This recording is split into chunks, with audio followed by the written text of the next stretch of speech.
بسم الله الرحمن الرحيم. عن أبي هريرة رضي الله تعالى عنه قال قال رسول الله صلى الله تعالى عليه وسلم: لا يدخل النار إلا شقي.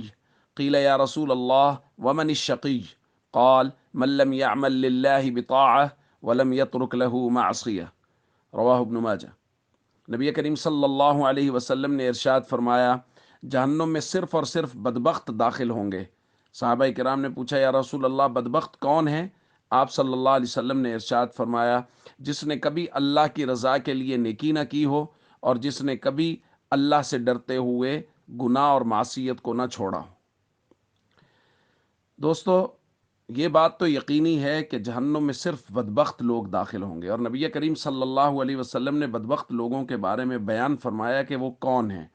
دیکھیں، احکام دو طرح کے، ایک احکام وہ ہیں جن کو اوامر کہا جاتا ہے، اور ایک نواہی، یعنی کچھ کو کرنے کا حکم ہے، وہ نیکی ہے، طاعت ہے، اور کچھ سے بچنے کا حکم ہے کہ یہ نہیں کرنا۔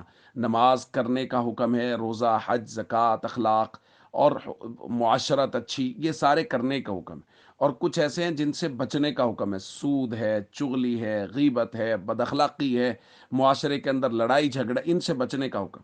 نبی کریم صلی اللہ علیہ وسلم فرما رہے ہیں، جو اللہ کو راضی کرنے کے لیے نیک اعمال نہ کرے، یعنی اللہ کے احکام کو بجا نہ لائے، اور کبھی بھی اللہ سے ڈرتے ہوئے معصیت نہ چھوڑے، گناہ کے کام نہ چھوڑے، یہ بدبخت ہے۔ تو دوستو، اس حدیث کی روشنی میں ہمیں اپنے اعمال دیکھنے چاہیے، ہم کیا کر رہے ہیں؟ کیا ہم اللہ کو راضی کرنے کے لیے نیک اعمال کر رہے ہیں؟ فرائض و ارکان اسلام کی پابندی ہو رہی ہے؟ نبی کریم صلی اللہ علیہ وسلم کے مبارک طریقوں کے مطابق زندگی گزار رہے ہیں؟ اور اسی طرح اللہ سے ڈرتے ہوئے کیا ہم گناہ چھوڑ رہے ہیں؟